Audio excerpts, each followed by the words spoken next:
Hello, beautiful people.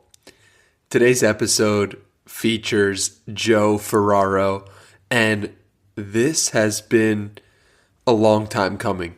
Joe is a teacher by day and a podcaster by night. Here's the story of how Joe and I met online. It was right when I was starting this podcast. I was researching different names I was going to go with. And before I settled on the Danny Miranda podcast, I first thought about the 1% Better podcast because really that represents my ethos for how I want to live life, 1% better. And I thought that would be a great name. So I looked up this podcast name, see if anyone had it already. Turned out someone did. That someone is Joe Ferraro. I messaged him after listening to his podcast and I said, "Hey, Joe, I was going to name my podcast the 1% Better podcast, and yours is amazing. So would you like to come on my podcast?" And that's how this happened. First of all, I highly recommend you check out Joe's podcast if you enjoyed this episode because Joe asks such brilliant questions. He has the same ethos that we are about here, and he is just someone who is trying to become the greatest version of himself, and he does that specifically on his podcast in the form of asking better questions. So highly recommend it. In this conversation, we spent a lot of time on Joe's history as the youngest coach in NCAA history as a baseball coach, and that was fascinating to me. We also spent time on what makes a good question and how we can ask better questions. And we, of course, spend time on how we can become 1% better in different facets of our life, specifically facets that we can't really measure, like family or relationships. Overall, this was such a great conversation. I am blessed to be able to call Joe a mentor of mine, and I love what he's doing in his podcast. If you enjoyed this conversation, let me know on Twitter at @HeyDannyMiranda. That's the best place to find me. That's the best place to give me feedback for this episode. Without further ado, this is my episode with Joe Ferraro. Interesting people, thought-provoking conversations, nutrition for your brain. Journey through the minds of the world's top performers and discover what it really takes to achieve your highest version. This is the Danny Miranda Podcast. When I was doing research for this conversation, you said that one of the highest compliments you can receive as a teacher, or that you did receive as a teacher, was that your class was a life skills class. So I was curious why that student referred to your class as a life skills class and what you would give as, like, why that student said it was a life skills class. Well, interesting. Somewhere in your work, I saw a link to something called invisible scripts. And I kind of use that term, but I call it kind of fake rules, right? Or things that we think are real, but they're not. And it's this kind of idea that I connect to the classroom, Danny, where I think about, I'm an English teacher. I teach 3 sections of English 12, the last stop before college or career readiness. I teach public speaking and I teach creative writing. So basically, this is year 22. And if you told me for the rest of my career, this is my schedule, I would sign up in a heartbeat. I mean, these are classes that lend themselves to kind of bending what traditional curriculum is. And that brings us back to your question, which is the fake rule, the invisible script that we've all kind of bought into, that an English curriculum has to be A, B, and C. And most people, when you talk about introductions and you say, well, what do you do? I'm very proud to say I'm a teacher. But if you kind of use that Donald Miller formula where you say, you know how most people hated high school English? Well, my life passion is making sure that my students do not hate high school English.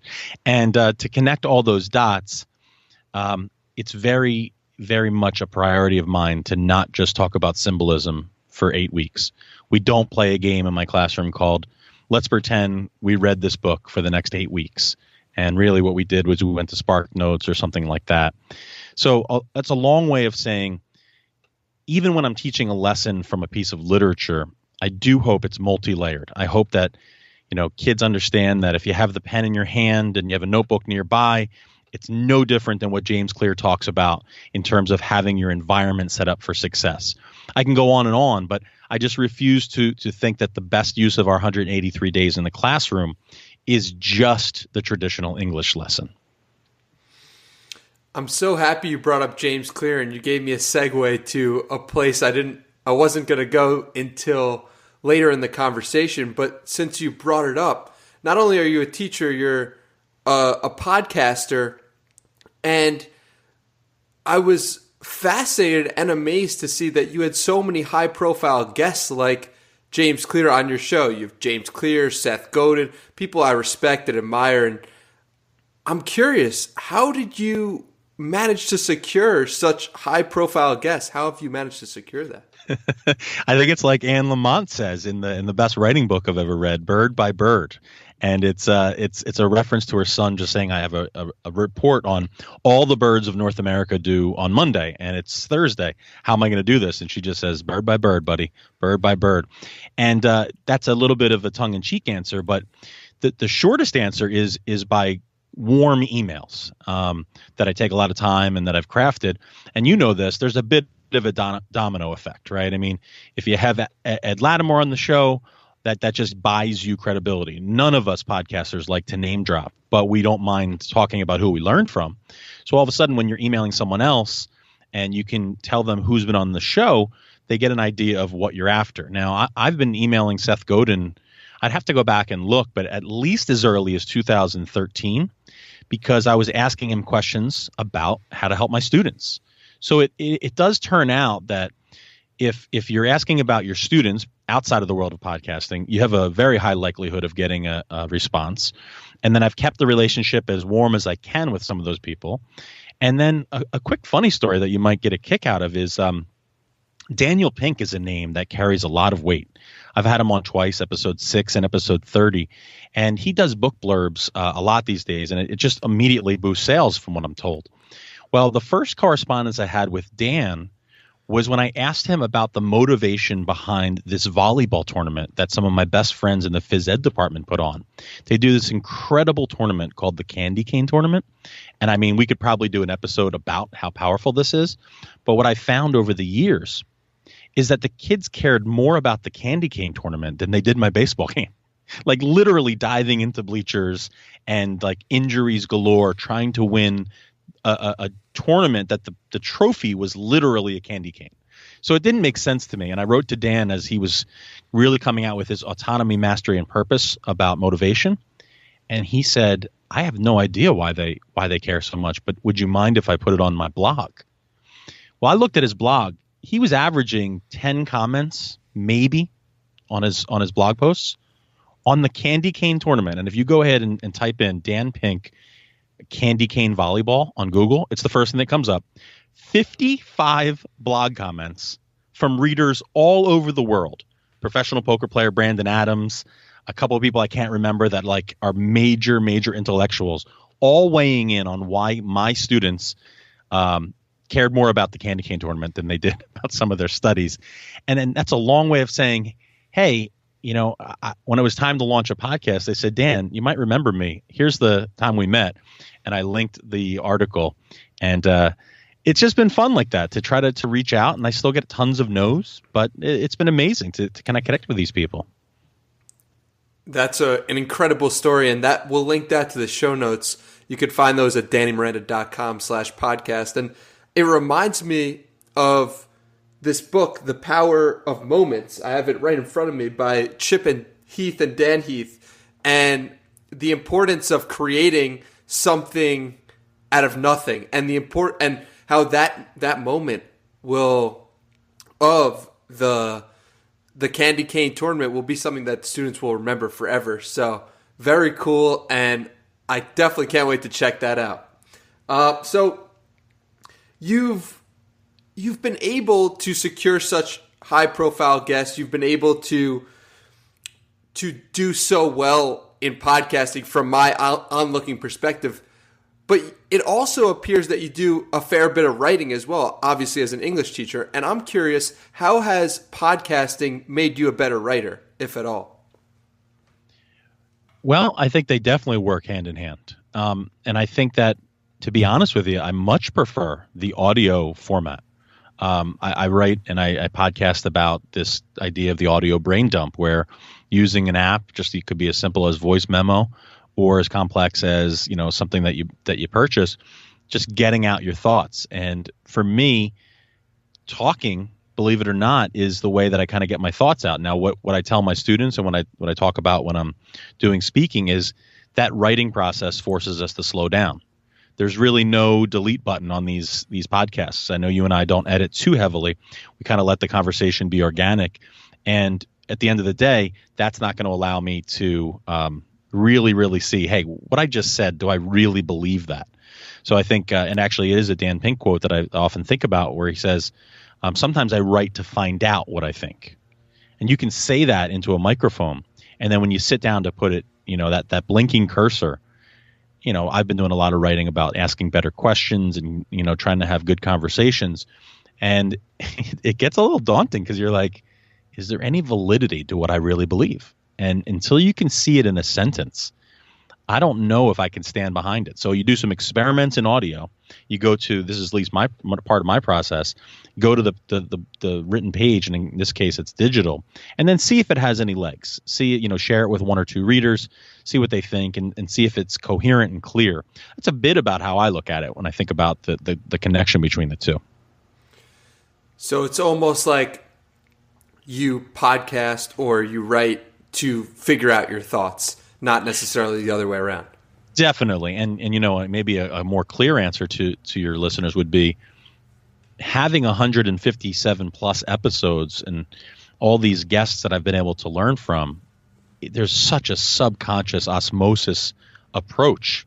You have the conversation, you go back and listen to it in post-production, you take some notes, you share it out to the world. Some people, if you're lucky, tweet about it. And all of a sudden now, by the time you go to writing, you've taken care of the hardest part, which for so many people is getting started and having a topic. I like that. So your podcast is called 1% Better, obviously. And this is why I connected with you, because this was actually a name that I threw around myself as something that I thought about calling this podcast.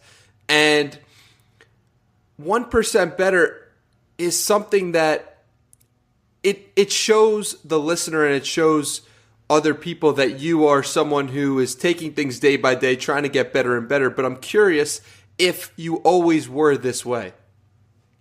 Well, first of all, that was probably the best origin reach out I've ever had, where you were like, I was considering this podcast name, and that's how I found your work. I thought that was absolutely fantastic, and I think it immediately shows how like-minded we are.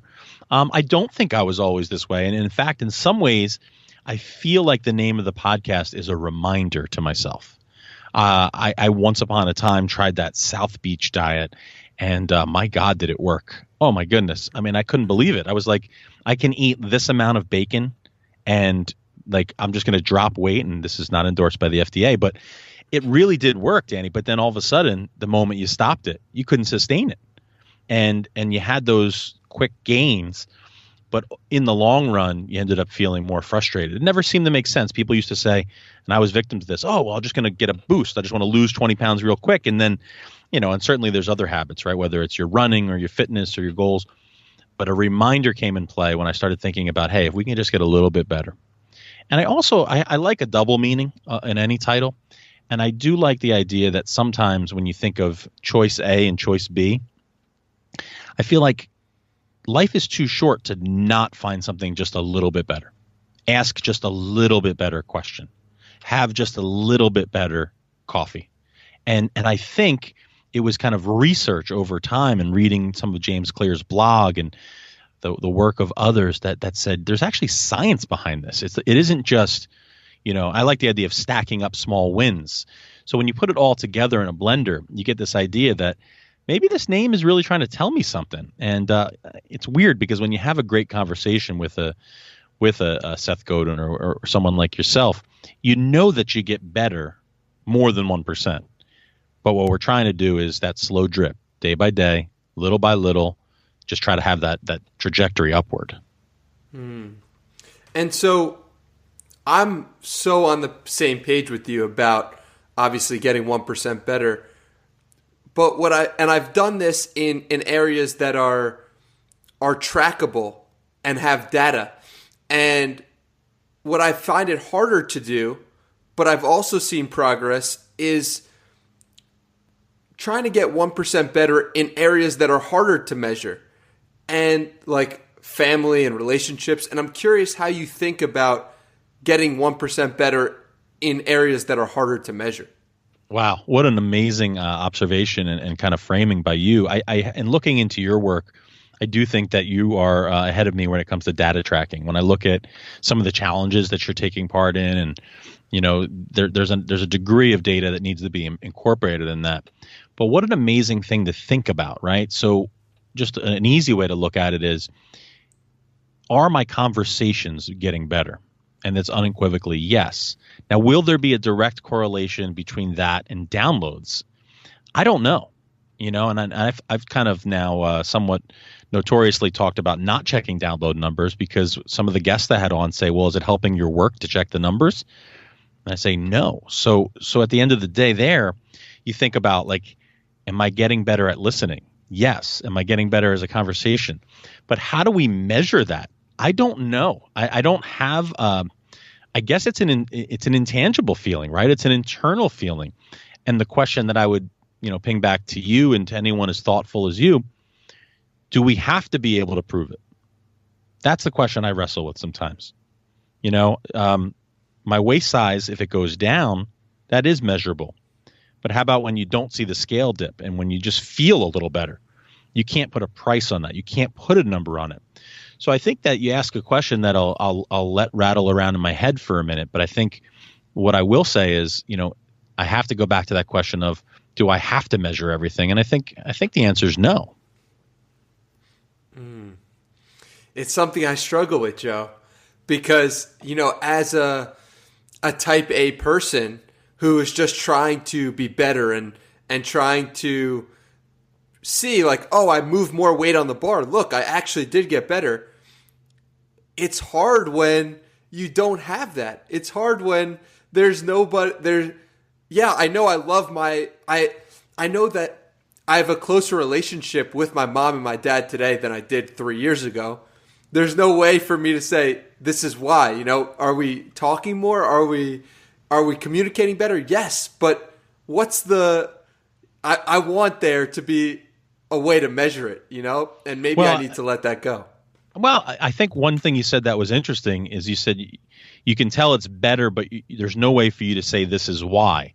And I'm going to flip that on you. I think if you talked about that with yourself, you did some writing, you had a conversation, I think you would very, very directly figure out why, through the work of Julian Treasure, through the work of people you've had on the show. That would be the why. The question is, how do you know? Right? How do you know? How would a Martian who came into your house for a week and just observed silently, how would they know that it's better today than it was 3 years ago? That's the part that's sticky. That's the part that's hard to justify. I think if you think of writing as an example, there really isn't a direct relationship between you're a better writer and now you have more subscribers on Tuesday. You would think there is. But I would argue it's too many factors, right? The marketing's improving. I just saw a tweet storm the other day where we'll leave the person anonymous because it's someone I respect, but they said, here's the growth metrics I've had. And they're definitely metrics that seemed valid. But the person didn't mention that Naval retweeted his work. Like, there's nothing wrong with that. But I can't ignore that, Danny. I can't ignore that the most powerful person in our little neck of the woods on Twitter sharing his work is a complete game changer. There's nothing 1% better about that. That's one of those 10x moments. That's one of those things that fundamentally changes the game for someone. And it's kind of hard to grapple with, right? Because you just have to accept that that's part of the reason of growth. And in this game we play, that's part of the rules of engagement. If you get the right endorsement from someone, I used to think it was kind of like a dirty thing, like, oh, what a shortcut. But there's a big piece of that that's earned as well. Does that make sense when you think about it from that standpoint? Yeah, you bring up an interesting point about the majority of our life is the result of tail ends. And what I mean by that is, this is a point from Morgan Housel in The Psychology of Money. And his point is that rare things have extreme outcomes. And you look at coronavirus and COVID being the latest example of that. You look at 9/11, you look at the 2008 financial crisis. These are small events and rare events, but they have enormous impact on the way we live in the future. And your point about someone getting retweeted by Naval and Naval sharing their work, that has an enormous impact, but it's a tail event, right? And so if we think about that, and if we think about, just trying to achieve the tail events, I think we get lost and it becomes too noisy. And instead, we need to think more about the process. Is that right? Yeah, absolutely. And I love the way you put that in perspective. It's exactly right. Imagine me going around all day being like, if I can only get Joe Rogan to endorse my podcast. Now, the really bizarre part, and I think this is just for listeners who even are new to podcasts, to just their minds will be blown. Like if Joe Rogan were to say, my second favorite podcast is Danny Miranda's, literally your life changes tomorrow. It's a crazy thing because I'm listening to you talk and I'm listening to you host conversations and you do an unbelievable job. And I can't say that for everybody. And I can comfortably say it for you. And here's the thing. When Joe Rogan endorses your podcast tomorrow, you're still the same interviewer as you were yesterday. So I don't know that looking for that. And, we're giving Joe a lot of airtime, but the reality is you can swap in anyone, whether it's Debbie Millman or whomever, whether it's Michelle Obama and her podcast. I think there's a degree where you're like, wow, these famous people have podcasts, but there's nothing wrong with the work you and I are doing as well. I mean, you can tell that your life has been enriched by these conversations, and that's not nothing. Yeah, that's absolutely right. And I think that we can get lost in a world where fame is so put on a pedestal, right? And there's so much to think about when we think about the achievement of success, and instead let's think about, what can I do today to get better? What can I do today to improve this conversation? How can I be more in the moment, right? And if you stop focusing on the result and start focusing on the process, it's like things get better because you don't care about the result as much. Yeah, I agree 100%. So one thing that I wanted to talk to you about, which doing research into your bio absolutely blew my mind, is that you're the youngest coach in NCAA history. Once upon a time. So how old were you, and how did this come to be? Once upon a time, man. It's interesting. Someone the other day asked me how baseball coaching's going, and I said, well, I stopped baseball coaching 2 years ago. But this was like a high school kid asking me, so I'm like, I guess the team's doing fine without me, But the reference that you're talking to is kind of powerful in my life. I played 4 years of Division I baseball in New York, and when I went to the alumni game, the new head coach, who I introduced myself to, said, what are you looking to do now? And I said, I'm going to do some teaching and some coaching. He said, did you know about the job open at this college? I had never heard of the college. Went to school 15 minutes from this college, and I literally never heard of it in my life. And he's like, well, the job is open. I'm like, well, I'm 21 years old. I'm not going to be a college coach. He's like, no, but like they need someone like last week. The season's already started. I'm like, the fall's already begun and they don't have a coach. He's like, yeah, they're legitimately desperate. I'm like, oh, well, okay. But I'm coaching high school. He's like, I think it's a part-time job. And I'm like, a part-time job to coach college baseball? To this day, I still don't think it makes sense. But at that time, I was like, okay, would give him my name. The next day, I got a phone call. The next day, I go and meet with the athletic director. Athletic director likes what he hears, and he says, would you come back tonight to meet the team and see if it's a go. And I'm like, this is real. Like, I feel like I'm looking for hidden cameras. And the story that would blow people's minds is I went to this assembly for all athletics. I'm taking notes and just kind of watching it. And they're like, all right, up next is our athletic director talking to the baseball team. And he just kind of gives like a speech. And then they cleared out and he's like, all right, guys, this is a candidate for the coaching job. Joe's going to just address the team. So that gives me 15 minutes to just like talk to the team about my philosophy. And I'm just like, I'll take any questions when I'm done. You know, great. So a guy comes up to me with a salt and pepper beard and mostly salt. But he's like, hey, coach, I'm Vinny, pitching. And I'm like, oh, this is pretty cool. Like, we have a pitching coach. And I'm thinking, okay, you know, on one hand, I want to make my own staff. But on the other hand, it's like great that they have some stability and we got a pitching coach all set up. So we have a great conversation for 10 minutes in which he tells me all the things about the pitching staff and all the strengths that they have and all the weaknesses and things like that. So a kid comes up and he introduces himself and says, well, I'm a captain of the team. So you met Vinny. I said, oh, man, I didn't realize you guys had a pitching coach on staff already. He goes, pitching coach? He's our number one pitcher. I go, excuse me?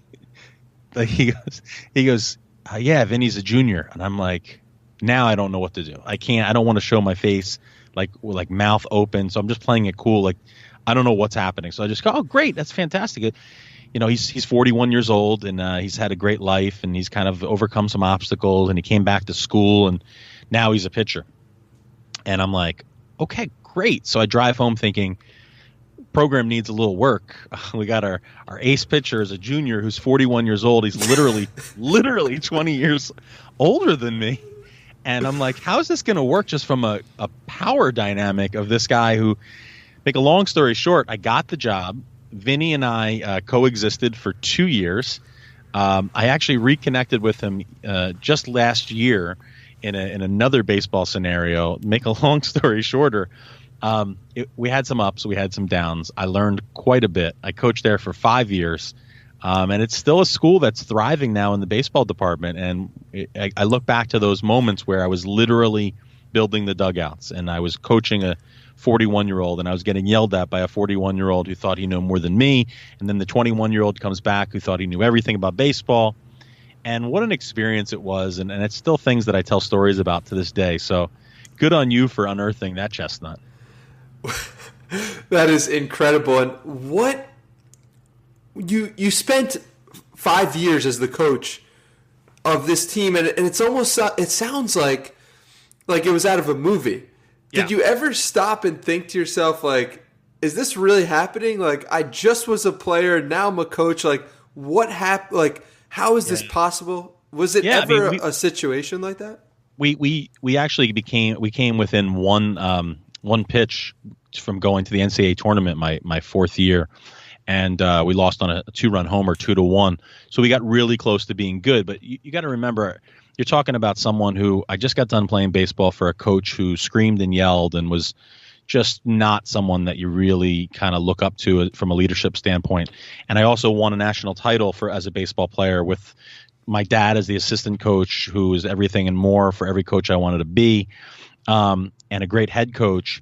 So I saw two sides of how baseball could be done, and I felt really equipped. I was like, well, if I just do the opposite of what my coach in college did, and I kind of used the values my dad had and what Meade had as the head coach, I thought we'd be on to something. Now, 5 years later, I mean, I was literally leaving the classroom at 3 o'clock and speeding up 287 to get to a game where my assistant was starting the game, and if he couldn't be there, like Vinny, the 41-year-old, was the one there, and it was like borderline legal, right? Because there's no coach, but the pitcher on the team is 20 years older than the coach, so the umpires are like, this is totally fine. So yeah, you're darn right, it was like a movie. One day I was yelling so loudly at the team. I was a big yeller and screamer back then because I thought if you're 21 and half the team's older than you, you got to do something to get their attention. One of the fans, we were in Florida playing, and one of the fans said, wow, that guy's yelling a lot. And I was screaming at the team. And he's like, somebody watched the Bobby Knight movie last night. Mm-hmm. And as I walked back to my dugout, I was like, I turned to my assistant. I'm like, I actually did watch it last night. Like, it literally was on in the hotel. So I was making it up as I go along, you know. And imagine if the internet was around then, like the amount of kind of media we would have been able to get if the The number one pitcher was 20 years older than me. So yes, it's a great way to put it. It was extremely cinematic, and I still pull lessons, things I messed up, things I did well.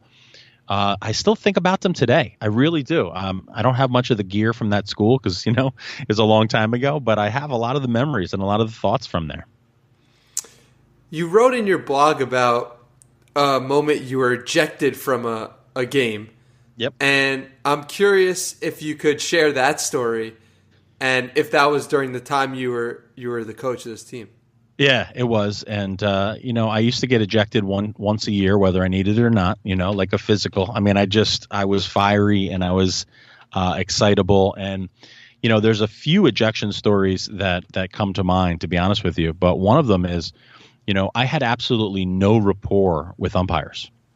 And part of it is because I was overly intense.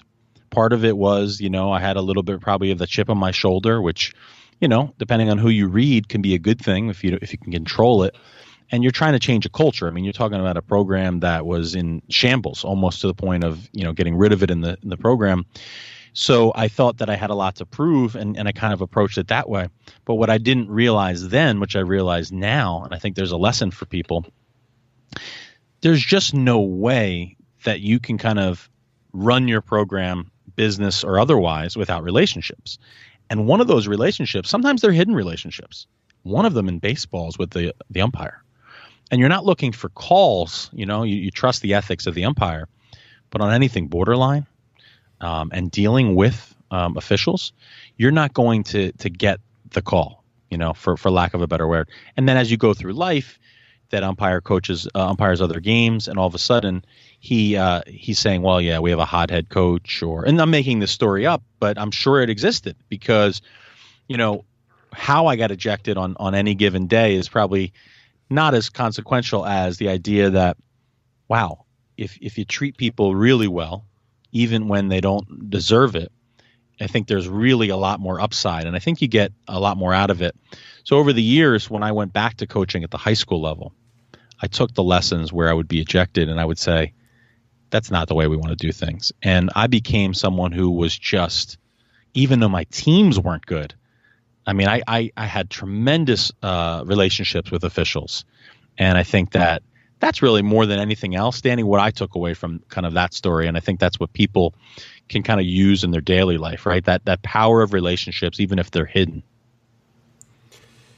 You seem like such a calm guy, Joe. It's so hard to imagine you getting kicked out of a baseball game and ejected.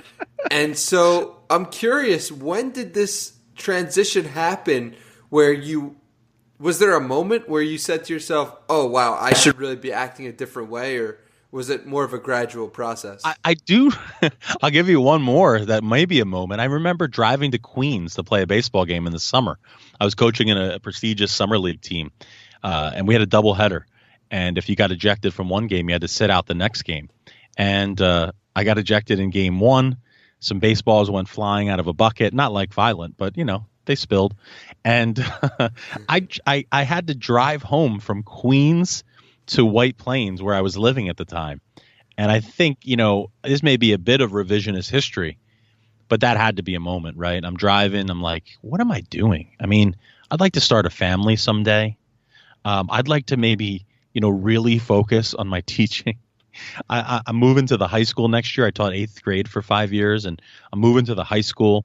I mean, if I'm leaving at 3:00 every day to get to batting practice, which is half over when I get there, and then drive into, Queens or the Bronx, I think it was a gradual, it's like a lot of things in life. It's gradual, then sudden. So I can't give you a storybook moment, but just those ideas of like, okay, this is enough is enough. How about a great high school coaching experience? How about really leaning into the students in my classes and on my team? And I think one thing I'll say that if you're looking for one kind of signature moment, last November I was invited to a wedding, and it was the first wedding I've been invited to from a former player. And listeners can probably guess that the student was from my school, not from the college that I coached at, because I was too busy trying to win championships for those first 5 years. And then when I leaned into really relationships, It was a direct correlation. I mean, to be able to still be in touch with those young men and women, to be invited to a wedding where maybe 15 to 20 of my former students were there in November. And I guess it was 2 years ago now. But the point is, still in touch and thinking about that. So that kid was a 7th grade kid that I met when I went back to high school coaching. So that's a moment to really underline, right? This kid loved baseball. This kid asked questions, and he had a great group of guys like that.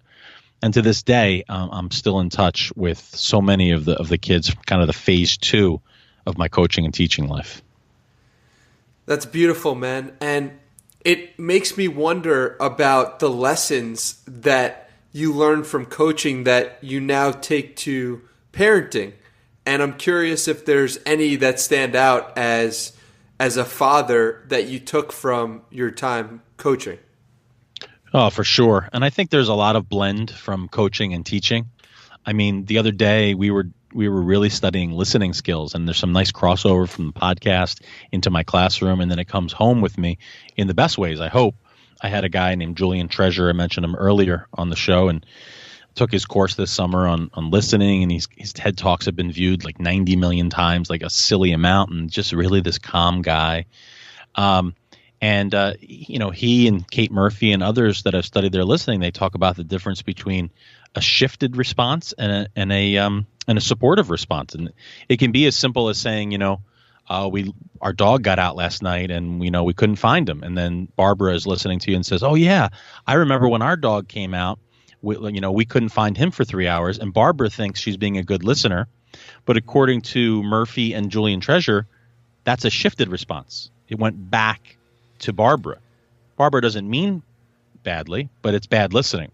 So my 7-year-old daughter the other day was asking for my phone to check the weather, which is not a bad request of anyone, let alone 7 years old. But right before she had asked for my phone, I was making a point about how her day was or what is she most excited about. And she immediately shifted it. So I had to, in my own language, say, "Hey, sweetheart, I wanted to ask you more about your day before you got to the phone. Could you kind of stay with me and see how," and, in more eloquent language, it's almost like a beautiful thing and delivery system for me. I talk about it in my classroom. I listen to it on the podcast, and then I allow my children to kind of reap the benefits. Now, I'm the lead learner, right? So I'm still not, while I'm teaching these kids in the classroom, I'm very transparent. I haven't all figured it out with listening. And I think it's an ongoing muscle that you have to keep exercising. But there's a complete cyclical nature. And that's just one example that comes to mind. It's fascinating because listening is one of those things that is, if you do it, you can add value to the conversation and you can give to someone else without having to say it. And it allows you to support the other person. It allows you to prop them up. And it's something that I've spent a lot of time trying to get better because for a long time I was a poor listener. And so what are some of your tips to be a better listener? Well, I actually had this conversation yesterday with my wife when we were talking about a very specific aspect of listening, which is the idea that if you can listen well, but you don't, that doesn't make you a bad listener, but it's a pretty poor habit. Now, to go extreme for a second, and this is what we got into, there might be times where you can't listen to everything that's being said, or you have to selectively turn it off. And I think that's something that's not talked about enough, because much like if you want to stop drinking soda, you don't want to have soda in your fridge. I think that you want to put yourself in situations as much as possible where the conversation fills you, where you want to be listening, where you see tremendous value in being listening. The book that I love and recommend to people most is a free book online called Listening for Success by Steve Shapiro. He gives a 2-step process for listening better: ask and then listen. And that is something that teenagers have not mastered yet, nor have I really, right? You ask a question, you listen, you ask another question. And then he gives a 4-step process that's a little more complex, but I love it. And I think there's one more thing that I'll say about it. I've been recently kind of thinking about this, and I even published a podcast about the art of the follow-up question. And I'm just obsessed with the conversation. And I think listening is a tremendous tool to have better conversations. And I think you and I are lucky we've chosen to publish a podcast that allows us to flex our muscles and strengthen our muscles in even really advanced ways that we don't know are coming. So I'll give you something kind of like special that I'm thinking about. Earlier in the conversation, you mentioned the power of moments. And while you were giving that beautiful point about Dan and Chip Heath, in my head, I had about 3 or 4 things I wanted to say. And by listening as closely as I possibly could, and when I'm a guest on a podcast, I try to give 100% and then some, right? By the end of what you said, my point didn't make sense anymore. Mm-hmm. And I wanted, so I wanted to say this, and this, but your last point on the power of moments, you kind of pivoted. And I said to myself, I'll just tuck that anecdote away for another time. And if it comes up, it comes up. If not, when we're done recording, I'll mention how my heart is still broken when I can't get Chip and Dan on the show, or I'll mention that book. I remember it like it was probably my favorite book that year that it came out, and I'm not done trying to recruit them. And I'll mention, that concept that you mentioned earlier is exactly what I tried to do without knowing it with my second phase of coaching and my classroom. I'm trying to provide a memorable hybrid instruction model in my classroom. Everything from a sticker to a student who asks a great question to asking them what song they want to hear. We call them walk-up songs when they walk into class, virtually or otherwise, to an alumni classroom that'll be virtual this year. I want it to be memorable. I said, some time ago, I don't want to be the teacher that people didn't enjoy high school English. So I think that's probably the first time I've talked about that technique, and I don't have a name for it, Danny.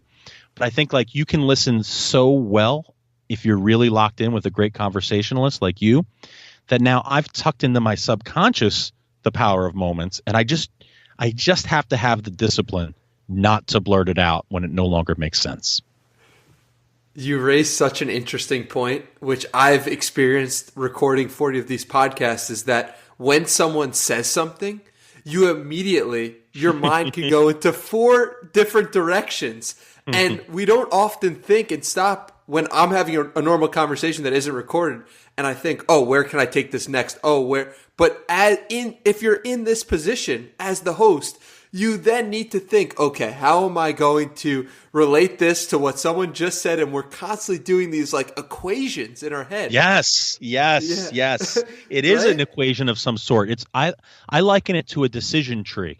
If you do this, this can happen, and this can happen. I said it this week on the podcast. I said, a conversation is an incredibly creative act. Mm-hmm. And I don't think people look at it that way. If you said to the listeners, what's a creative act? They'd say painting, sculpting, art. A conversation will never again be duplicated. If you tell me you forgot to hit record and we do this again tomorrow, I'd be happy to do it. The conversation would never be the same. It's so in some ways a bottle of wine, right? They're trying to duplicate it. They're trying to replicate it. But with different aeration, with a different open time, with a different meal, it's a completely different conversation. And I actually believe, counter to a lot of people's philosophy, I actually think more conversations should be like podcasts. And I mean in real life, walking around with a metaphorical microphone in front of you and actually asking the best possible question you have in the moment. I think it will uncover and discover things about people we didn't previously think were possible. That's a great way to approach life, and we'd have a much richer experience. My question to you is, what do you do when you and the guests don't have energies that align? Because I found this to be one of the most difficult things when if I'm bringing a certain energy to the table and the guest doesn't, and it creates some sort of mismatch. I'm wondering if you've dealt with that after doing 150 episodes and what you do in that type of situation to bring the energies together. The worst time to find out that your energy doesn't align with the guest is during the show. And I mean that literally. I want to do the work ahead of time. I want to do the work through the research, right? I invite the guest on. I'm not going to take the invite back, but something I uncovered in the research tells me this cat lives a little different life than I do.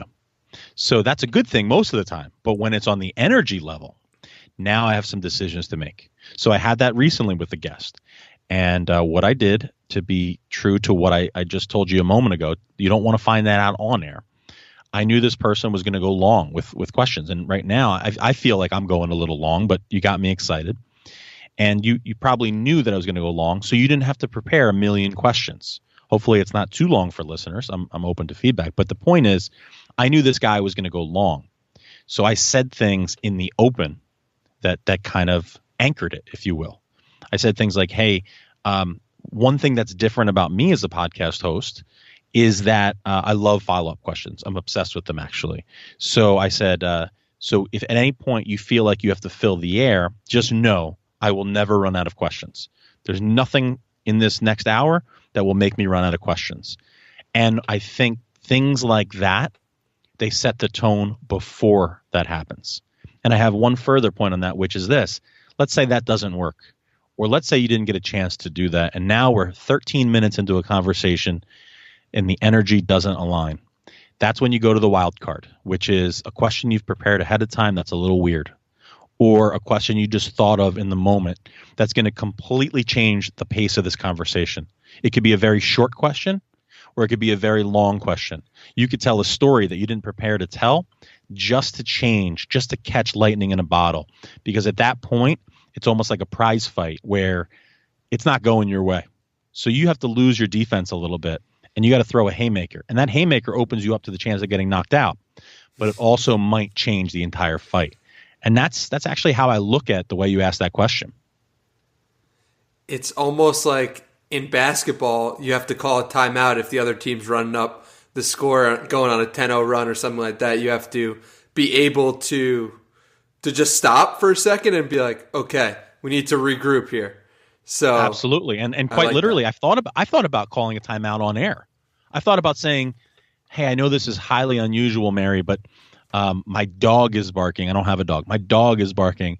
I need to take a quick timeout. I mean, I'm going to keep that in my bag of tricks, Danny, because you got to have a full tool belt. And if you're recording and you have an hour, maybe that reset, maybe the person has to get a drink or go to the bathroom. And, they're not going to say that.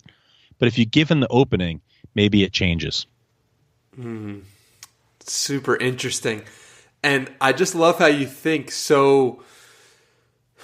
You think to so many layers about conversation, and it makes me better. It makes me 1% better, hopefully more than 1%. So thank you for that. And just to clarify what you were talking about before, when you say go long, what did you mean by that? Like go long in time frame? What does go long mean? Well, one of my colleagues and friends is very complimentary about me in one way, and he says that I'm self-reflective.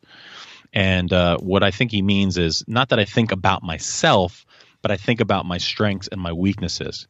So you're asking incredibly juicy questions, and I'm looking at them like a dog with a bone, and I'm going long, quite literally, in my mind. I don't know if this is typical for all of your guests. I probably listened to 5 of your episodes this week, so I'm kind of have a lot in my head. But the reality is, I don't know if I'm going too long, like if my answer should be shorter. So that's Gotcha. What I meant. Like, I literally meant the pace of talking. Gotcha. No, your answers are not going too long. I'm fascinated on your every word. And one of the things that strikes me is how much humility you have and how much you're willing to forgo the self, it seems like in some of your statements. And so and it doesn't seem like someone who got ejected from baseball games. So I'm curious where that humility stems from. I think that I think that one of the places of humility is just when you're talking to the kind of people that you and I get to talk to, you just kind of are reminded that you have a ways to go, right? Just the data of our work and the data of our life says, hey, there's people that are, if you look, at the screen left to right, there are just people down to the right. Like they're just, or I guess up to the right if you're talking about a stock. But I just mean, you look down to the right, you're saying, oh, those cats have some things that we haven't accomplished just yet, and we're enjoying the process. So I think that's a piece of it. I think it gets back to self-reflection, right? Just saying, like, if you're being honest with yourself, there's certain things that you're strong at, certain things that are you're not so great at. I think that the ejection, the fiery coach, everything's a strength and a weakness, right? I mean, the more detail oriented you are, it's going to be great for you, but the less likely you are to kind of move and get things done quickly. So there's a balcony and a basement kind of component to that. The fiery 21 to 25-year-old Joe Ferraro was winning games, and he was moving people to action that he wouldn't be able to do today. But I'm still waiting on my first wedding invite from those 5 years, and I have a second wedding invite now for the last 15 years. So there's pros and cons to everything. I'll tell you, I don't take notes too often, but I have a note, during a conversation, but I have a notebook in front of me, and I am going to write down humility because I'd like to look myself in the mirror and say, am I a humble guy? Am I humble enough? Because I did mention to Kyle, someone I had on the podcast recently, I think humility actually can get in the way of accomplishment sometimes, right? Because at some point you need to put yourself out there. So you've kind of given me a word to look at within myself and say, Danny thought I was very humble. I don't know if everyone agrees with that. Because if you do a podcast, right, on some level, and I mean this just as transparently as I can, on some level you have to have an ego, right? I mean, we put our names on these things, and I don't think that that's a bad thing, but it can't get out of control. And I wonder, the people like Tim Ferriss and the people who are getting 7 zillion downloads a month, it'd be interesting to see if they think they have an ego more than you and I who are on the podcast come up. I don't know. It'd be an interesting... You've done something awesome in this conversation, which is give me a couple of things to really think about after we hit stop. And isn't that amazing? I say this all the time. This is a free podcast. Like, are you kidding me? You can learn from two people you've never met, and then you could recommend through email someone I should be learning from. And it's just, I get a little sappy about it because it's just an incredible resource, which I think is only going to get better in the next 5 or 10 years. I totally agree, and I love how you bring up the basic point of this being an amazing thing. I've never met you, you've never met me, but we're exchanging ideas, and we have similarity of ideas that can bring us to new heights together. It's an unbelievable thing. And so I wanted to go back to something you mentioned, which was self-reflection. And I'm curious if you have any specific ways to reflect on yourself. Is there questions that you ask? Is there a routine you do? Is it just something in the shower you think about? How is Joe doing today? What does your self-reflection practice look like? Well, I think it gets back to the idea of conversation, right? I think when you're on mic as much as you or me, I think that you're building in self-reflection. But I also think that it's a default state of existence for me. And I think, even though it's a short time since the last question, I think in writing down the word humility and thinking about what you actually were picking up on, I think what you're picking up on is part of the self-reflection piece. And one step further, I listen to people on podcasts, and I always say I listen to 1.4 podcasts a day because of the length of my commute. It just kind of works out that way. And I've listened to a ton of them. And what always baffles me more than anything else on a podcast is how sure of something a guest is. I just struggle with that. I just struggle with the conviction that these men and women are putting into the microphone.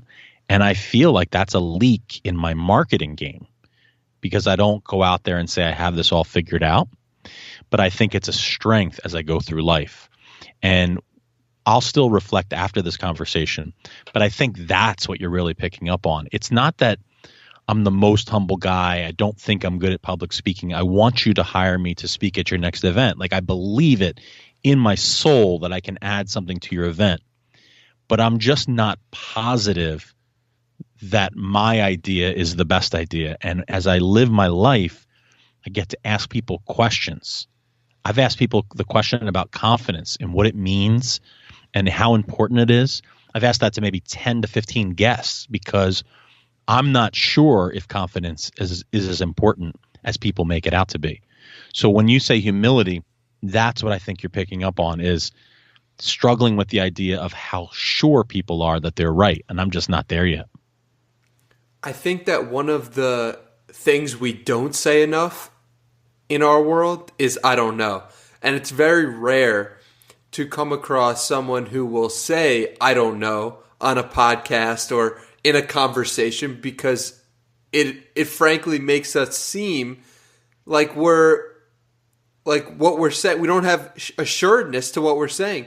So I think that one of the most important things we can do is actually have confidence, but also have the confidence to not know and be open-minded to new ideas. And I think it's something that's lacking, and I try to embody in what I'm doing is, listen, I'm confident that I'm putting out podcasts, but I'm also confident that I don't know everything. And so these are the questions and these are the people I'm asking. What do you think about that? Yeah, it becomes a tool. That I don't know, it becomes a tool. The only thing I would add is I'm not afraid to take a stab at it in real time. And I think that the idea that I'm in a classroom with almost college students can't be understated, because if a kid gives an opinion and I hear it and I say, that's interesting. How do you know that to be true? And they start talking and I say, I'm not 100% sure. I never really thought of that. Let's tease this out right here, right now. And you can just invest 7 minutes of classroom time to noodle on this idea. So if I have a secret sauce with asking I don't know, I'm going to add something to it. I'm going to say, I don't know. Let's try this out. And then we just talk it out. We kind of just challenge each other's thoughts. And I think that's the weapon that I bring to the I don't know party. I love that. And it gives you, it's like, I don't know, but let's figure it out. And let's figure it out through conversation. And I'm curious, this is kind of taking it in a slightly different direction. I'm curious, you mentioned about, on your blog at least, when I was doing research for this conversation, about your cell phone policy in the classroom. And I know it might not be a normal time because we're in COVID as we record this, so I don't know exactly what the teaching is, but what is it like? What is your cell phone policy like in school? Well, if we're in a normal class. Yeah, once upon a time, this could kind of be a nice meta point of everything we've discussed, which is I'm spending time over the summer always thinking, how can I make school a little bit better? How can I make my classroom a little bit more productive for kids? And I think, let me take the cell phones when they walk in so they can be present. Let me say to myself, be where your feet are is a sign that is in my classroom. And what I'm going to do is buy a shoe organizer, and I'm going to put it in the side of the room, and I'm going to have them with numbers, put their cell phone in there when they walk in. And that would achieve one of the core values of the classroom: be where your feet are. You can be here, and I think you're going to even appreciate this 40 minutes without the cell phone. And if I stop the script right there are plenty of people listening that say that is a fantastic idea. It makes sense. I wouldn't want my kid on the cell phone in your class, and full stop. Well, where I come in, I wasn't happy with that because I just had to think about it a little longer. And after I thought about it, and after I asked one or two people, and I want to be clear, this is a weapon that I use. I do not believe in the more the merrier as a philosophy. I don't think it almost never works. The more the merrier. It might work at a party pre-COVID. That's about the only time. I don't think you should ask 20 people advice. I don't think you should crowdsource things. That's a conversation for another day, but I feel like that's a great mantra that's helped me. Well, I asked 2 or 3 people, and they brought up divergent opinions. And after hearing them and thinking about what I really wanted to create in 207, that took away their independence. That treated them like kids instead of young adults. That treated them like someone that I didn't trust. Oh, by the way, how about it in the, God forbid, a case of a fire or an emergency? It's a horrible scene to think about 25 kids going to the back of the room to grab their cell phone. Why don't you have your cell phone? Well, because Mr. Ferraro said we couldn't have it. At the end of the day, when I put them into a pile, I said, that's not the way I want to be. So I moved to a bucket on each table. Again, this is pre-COVID. And I said to them, look, I have this yellow bucket. It's still summer in my mind. We're here back in September. I've thought about the cell phone policy, and I'm transparent with them. I've thought about it, and here's what I've decided to do. Keep your cell phone. However, if you think you're going to be distracted by Princess 101 on your alerts, or, King 28Z, whoever you're getting your Snapchats from, go ahead and slide your phone into the bucket. It'll be right there in front of you, and it will be your place to put it. And very few used it. Some did. And right off the bat, I had their trust. I traded them with autonomy. I gave them the benefit of the doubt.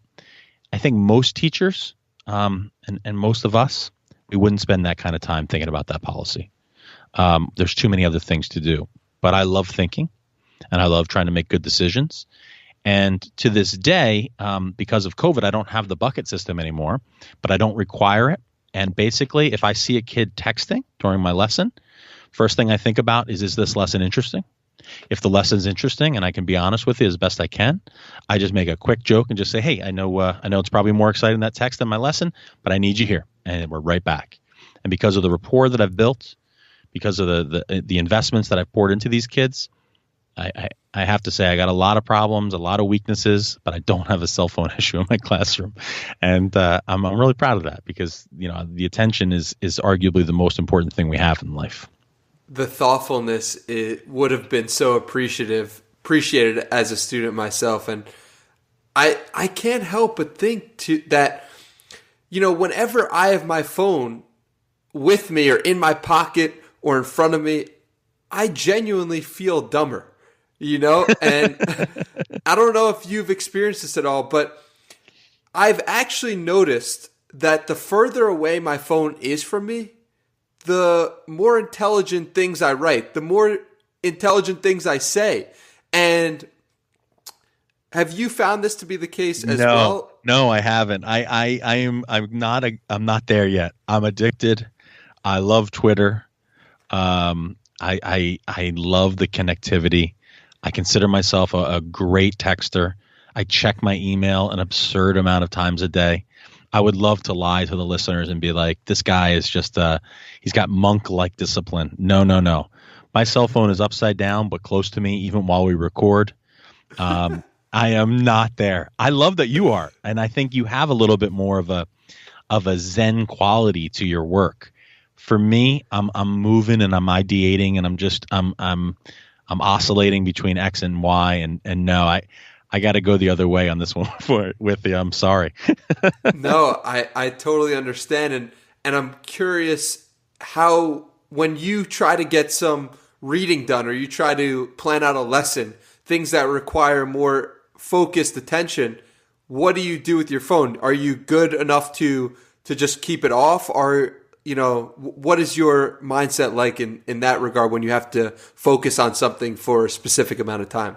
Yeah, that when we go to the Cal Newport deep work, then we just plug it in a different room. I mean, that's getting back to some of the things we talked about, right? That environment shapes your behavior a lot of times, and you're exactly right there. I mean, it's a simple hack, but just moving into a different room where there's a little bit of friction, that's about as far as I go. I mean, even when I'm working out or I'm taking a walk, I'm listening to a podcast, and I'm kind of with it. So I do think I should do a little less on the phone, no doubt.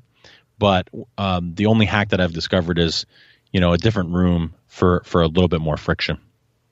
Makes a lot of sense. And you've spent a lot of time going through podcasts. You've spent a lot of time recording podcasts. And I'm curious about what is the biggest misconception you found from other people about podcasts in general. I think it came recently. I saw a tweet the other day that I had a major problem with. And the gentleman, who I didn't know his work that well, but he was very accomplished after I looked into his work, he tweeted out that podcasts are the new let me pick your brain and buy you a coffee.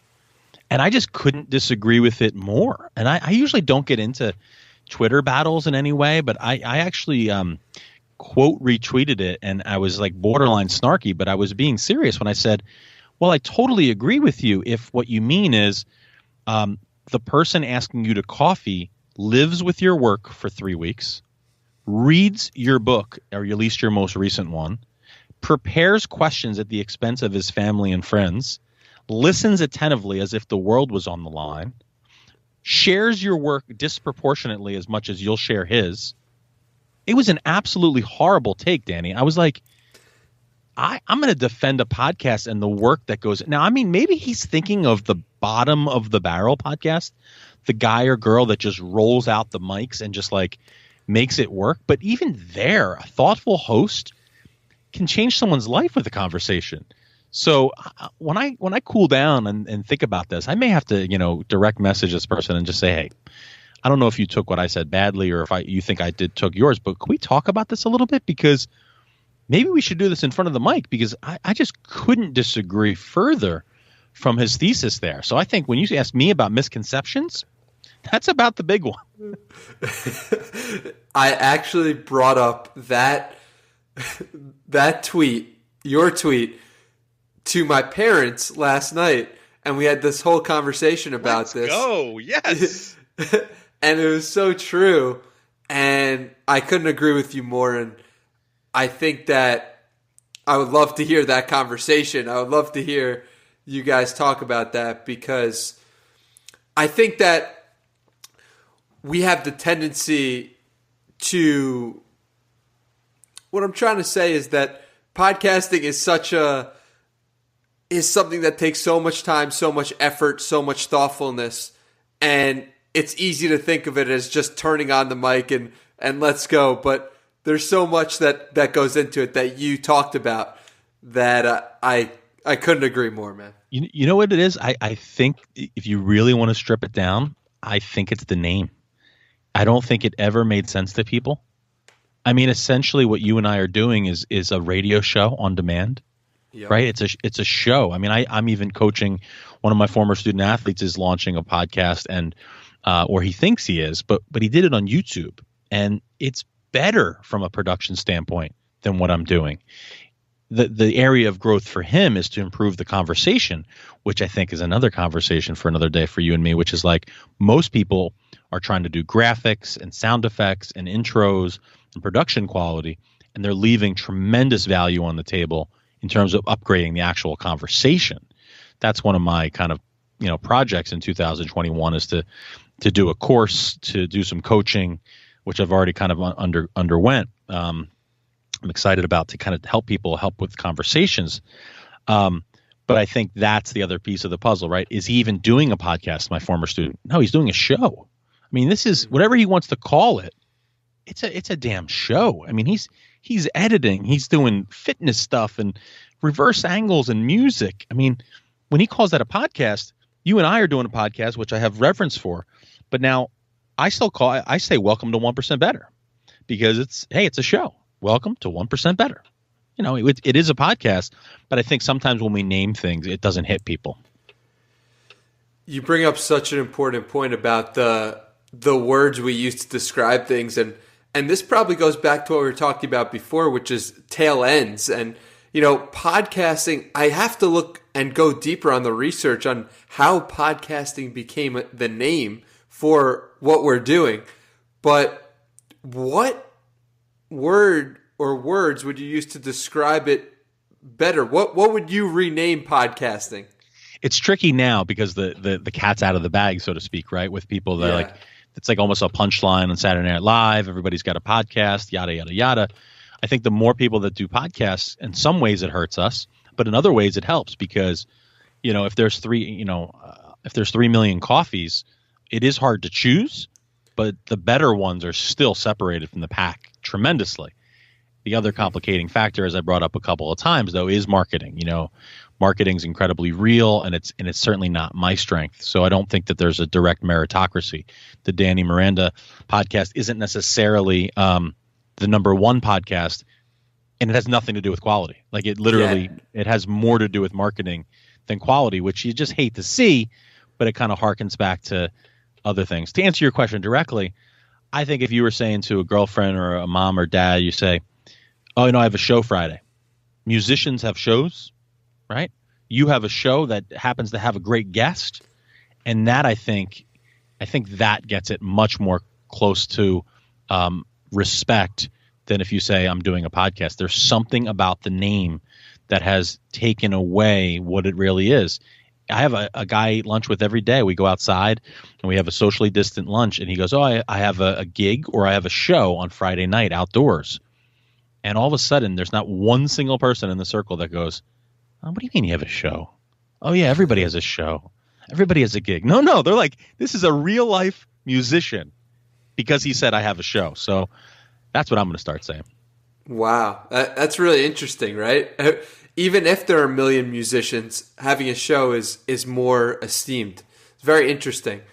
So before we wrap this up, I like to ask guests to give the listeners of this show some final parting pieces of wisdom.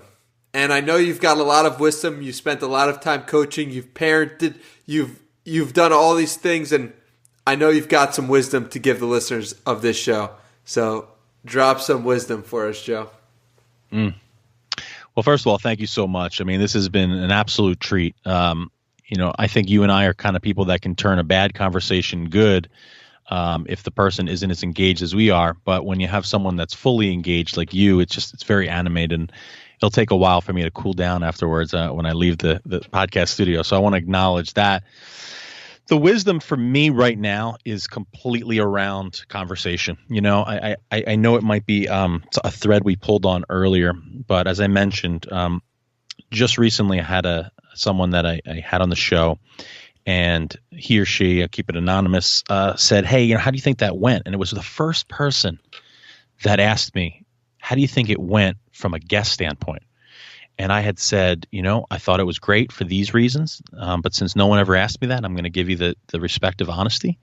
And I think there were a few areas that you could actually improve, because I think your work is such that if you were on podcasts and you did a better job on shows and did a better job, I think that it could actually lead to some incredibly lucrative opportunities. Well, I'm happy to say that I'll be coaching that person on how to be better on shows. And that's a huge thrill for podcasters like us who are in this to learn and share with other people. And then how do we get paid? Well, we don't have to have MeUndies sponsoring the podcast. We don't have to have Alpha Brain sponsoring the podcast. It'd be great. But another way to do it is maybe someone sees in us something that we have. So I'm really incredibly proud of that work. But that's I share that to say, I don't think people are thinking about conversations enough, because we talk all day, and we even have demeaning hand gestures where you take your hand and you put your thumb to your middle finger like someone's yapping. Well, but are they talking about things that are thoughtful? Are they having a damn good conversation, like I like to say on my show? Are we actually connecting with a human being? See, interviewing is a verb. You use interviewing. You interview me so that we can have a conversation and ultimately connect. So I think once that people stop listening to this show for the day, now I think you go to that loved one in your house or that colleague at work the next day, and if you take 1% of what we said and you make your conversation 1% better because of something you heard today, it becomes ridiculous that it's a free podcast. We're putting on a show where people can learn, and I feel like it's an incredibly generous act. So that's the wisdom I'll drop. I want people to be more aware of conversations, and it's just a thrill to share this with you, Danny. Beautifully said, Joe. Where can people find you on the internet? I like Twitter an awful lot at Ferraro on Air, Ferraro on Air, as my mom used to say, F like Frank, ERR. And then my website is 1%betterproject.com.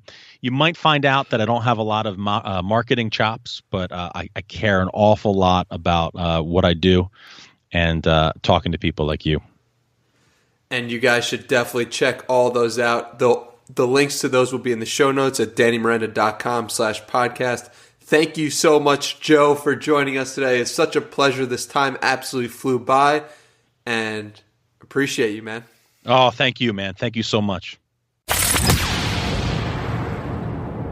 That was my episode with Joe Ferraro. If you enjoyed this conversation, let me know on Twitter at HeyDannyMiranda. Just want to thank you for listening until the final seconds. From the bottom of my heart, thank you, thank you, thank you. And I hope you have a wonderful day. I'll see you in the next one.